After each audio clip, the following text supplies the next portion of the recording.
Une famille déchirée par un procès. La situation est malheureusement courante. Ce qui l'est moins, c'est lorsque c'est l'enfant qui attaque ses parents devant la justice. Pour cette famille saint-germanoise, le drame a commencé il y a tout juste un an. Dès cette époque, les relations avec leur fils se dégradent petit à petit.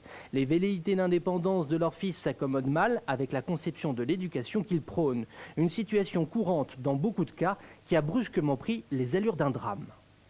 Ça a été très rapide. Novembre-décembre, on a quand même échangé quelques courriers en lui disant, pour essayer de le ramener à la raison, lui expliquant qu'on l'avait pas mis à la porte, que c'était des malentendus, qu'il est toujours notre fils, enfin, etc., etc. Bon, lui a répondu des lettres un petit peu plus brutales, enfin bon.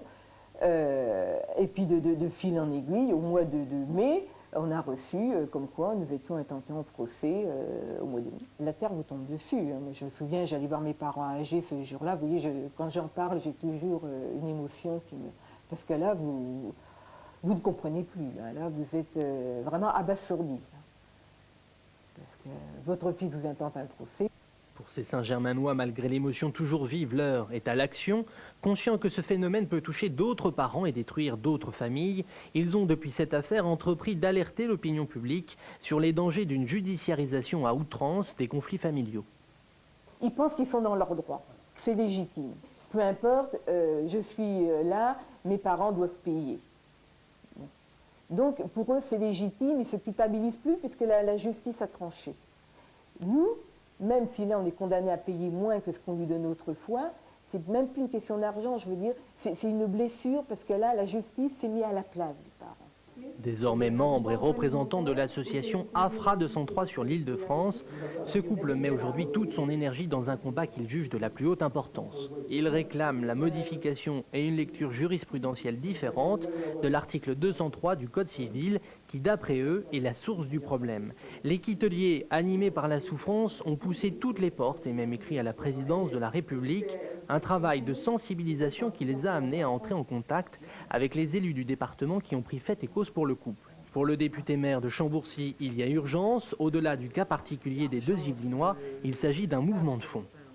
Il est tout à fait clair que l'on voit dans cette interprétation, cette lecture trop générale de l'article 203, qui au demeurant est un bon article, puisque, vous le savez, il donne l'obligation aux parents de protéger, de nourrir, d'éduquer les enfants, et il est hors de question de toucher à cet article.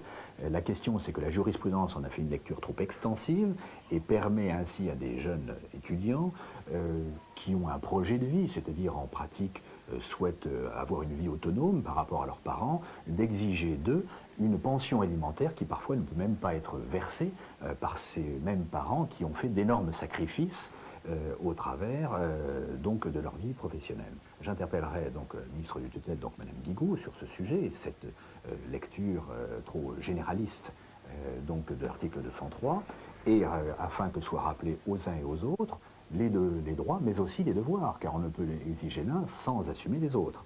Car c'est bien dans la judiciarisation des conflits que réside le véritable problème.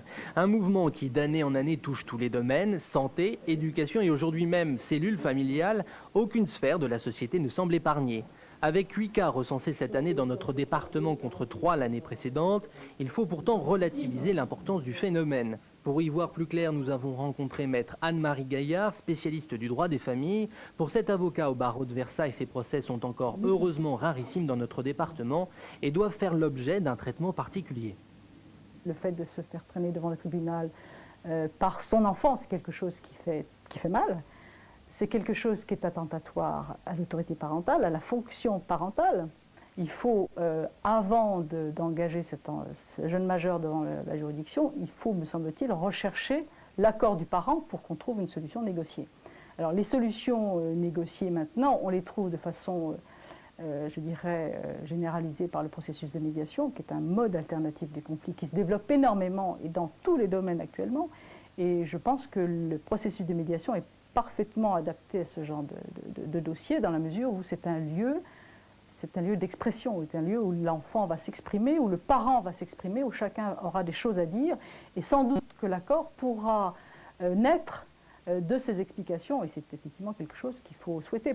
Une médiation alternative au procès qui ne fonctionne pas toujours. Dans le cas précis de Roger et Odile Quitelier, le point de non-retour franchi pendant le procès avec leur fils sera difficile à surmonter. La médiation entamée à l'issue du verdict n'aura pas permis à ce jour à cette famille déchirée de retrouver un semblant d'unité.